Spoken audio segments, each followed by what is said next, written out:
E aí, galera?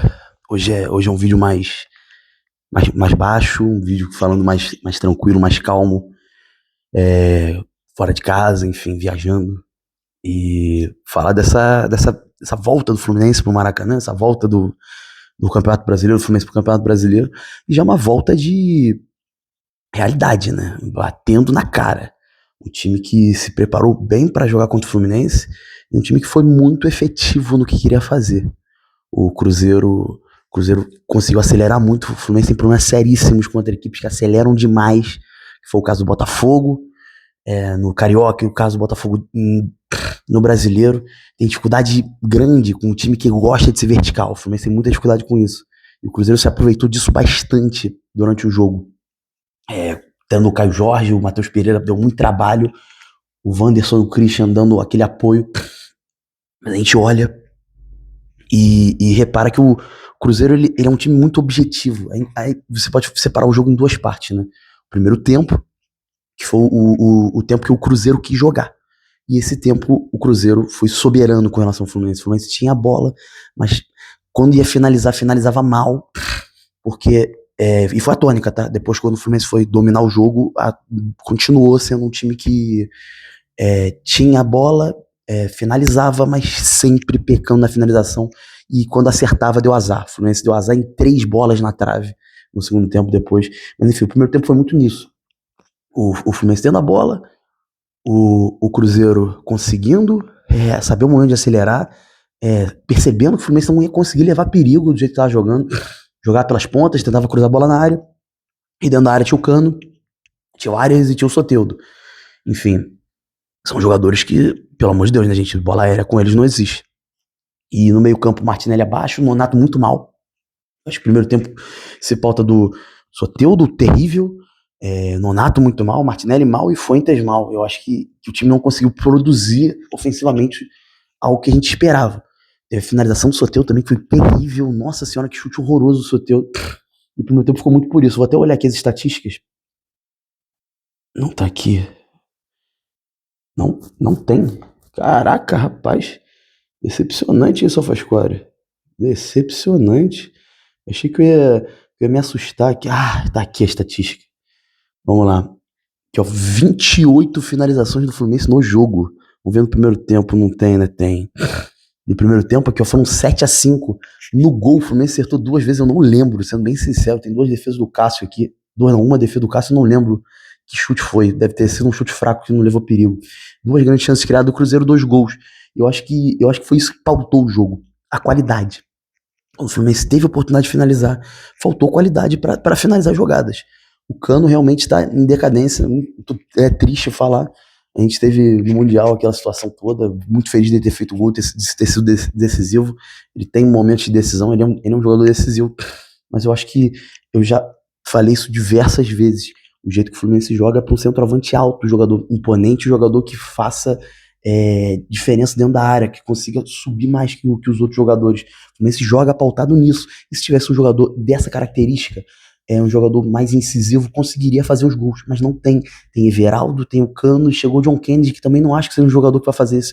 O John Kennedy é um centroavante, eu acho que puxa mais, que consegue jogar bem como um segundo atacante às vezes, que tem faro de gol, mas é um jogador que é meio indolente na marcação, um jogador que não tem uma parede muito boa. Então, eu não enxergo o Fluminense bem servido nessa posição, muito pelo contrário.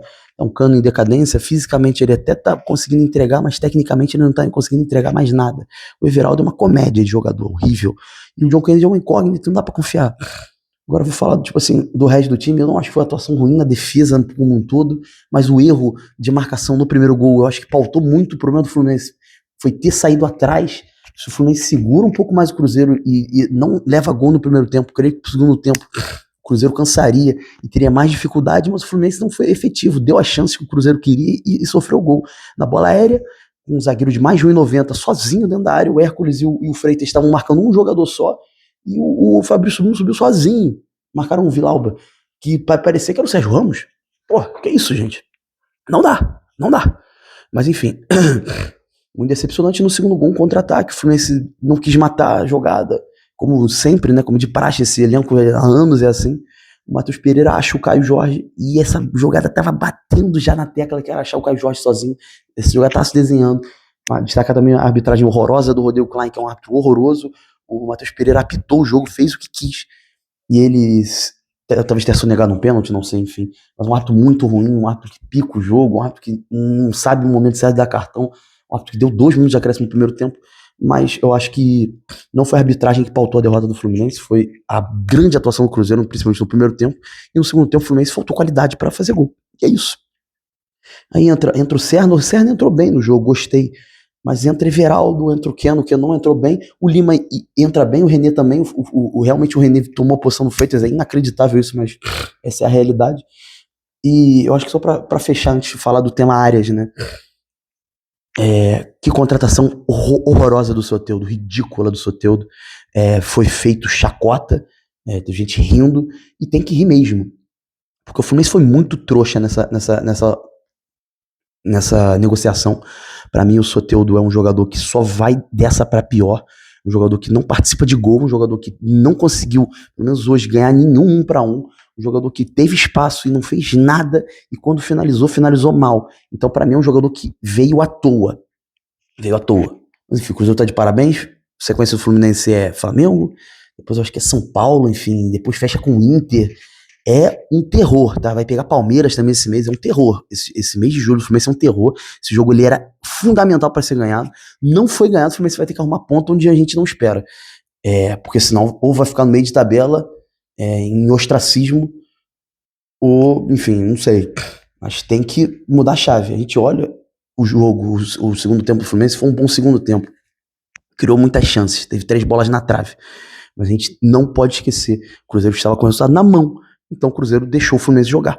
Você pode dizer, o Cruzeiro deu espaço, o Fluminense conseguiu finalizar? Sim, faltou qualidade técnica. E é isso que a gente fala, o Fluminense gastou milhões e milhões nessas janelas para não trazer qualidade técnica, para trazer vigor físico. Isso. É isso, gente. Mas enfim, falar do Arias, falar do último jogo dele, enfim, teve uma situação dele emocionado e tal, enfim. Vai pro Wolverhampton, vai realizar o sonho dele. Enfim, minha opinião é que é impressionante, né? Jogador de futebol geralmente é mercenário. E no Fluminense essas coisas são invertidas, né? O Arias vai embora para receber menos na Inglaterra, para jogar num time que não almeja nada, literalmente nada, não é tipo um G6, enfim, Copas e alguma coisa do gênero, não um time horroroso, que talvez se reformou, ele perdeu o lateral esquerdo, enfim, tem mais outras alterações no Wolverhampton, não tô nem aí pro Wolverhampton, que é um time horroroso, não acho que caia, mas é um time que vai ficar lá, naquela meioca de tabela com Crystal Palace, com Fulham, enfim, com o Bournemouth, vai ficar naquela meiuca lá com o Brentford, e não vai disputar nada. Então, eu acho que essa decisão ela é pura e exclusivamente por questões de qualidade de vida. Porque lá fora você tem qualidade de vida, querendo ou não. Na Inglaterra, querendo ou não, você vai ter uma qualidade de vida. A instabilidade de segurança que você tem no Rio de Janeiro é uma coisa assustadora. Mas enfim, 8 minutos de vídeo. Era pra ser pocket, não foi pocket, eu gosto de falar muito, é uma loucura. Mas enfim, extremamente decepcionante. O segundo tempo ele dá um alento, mas ele não é nada demais. E a questão é, como vai ser o Fluminense sem o Arias? Uma loucura. É uma loucura. Vamos ver. Não é muito. Não estamos sendo muito otimistas. Enfim, não sei se eu consigo voltar com outro vídeo aqui. Mas torçamos por uma contratação que faça sentido, uma contratação que seja, pelo menos nas características, parecida com o Arias, porque não tem a menor condição do Fluminense jogar sem ele. E destacar também a boa partida do Kevin Serna também. Deixa o like aí, se inscreve no canal. É isso, galera. Até o jogo contra o Flamengo. Se Deus quiser com vitória, pelo amor de Deus, pra gente não se estressar mais. Mas é isso, galera. Tamo junto. Valeu.